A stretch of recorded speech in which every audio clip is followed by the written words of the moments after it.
Welcome back. Now, the interface of Microsoft Excel is designed to be similar to other Microsoft Office programs.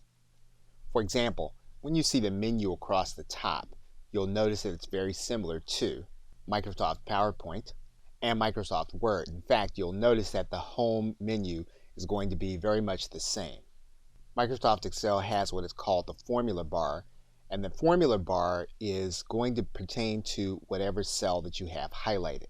So for example, if we write the word Google into the cell that we have highlighted, you'll notice the word Google inside of the address bar. That'll be the same if you have numbers in there also. And you'll notice that here. So if you highlight this cell, what you want to do is you want to write into the address bar to make changes.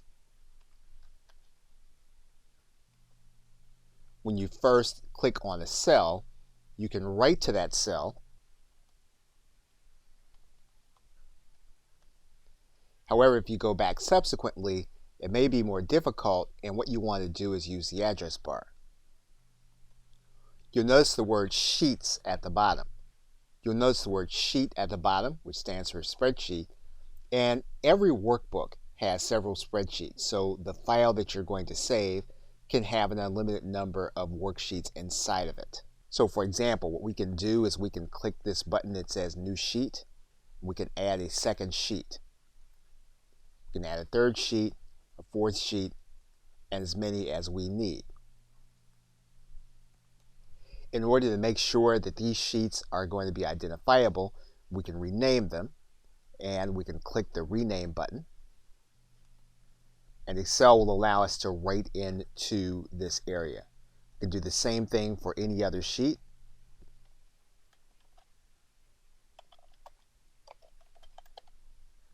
And then we can write in to make changes.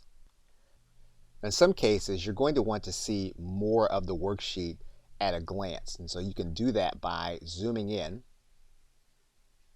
and making the sheet so that you can see more of it. You can also zoom out of the sheet where you can see the cells larger but less of it. As is always the case, in all Microsoft Office programs, you'll have the opportunity to redo your last action. You can do that and by checking in all of the areas in which you have worked before, and you can go back over your work and redo certain steps. Now the bottom bar is also going to be customizable. If you go to this very bottom bar and you right click it, you'll notice that you can add in any information that you want to have here shown on your status bar, because as you're working inside of your cells, this status bar will tell you what's happening inside of the cell. And finally, just as you would inside of any other Microsoft Office program, each menu is going to have certain panels. For example, if we look at the home menu, we'll see the clipboard panel, the font panel, alignment panel, number panel, styles panel, cells panel, editing panel.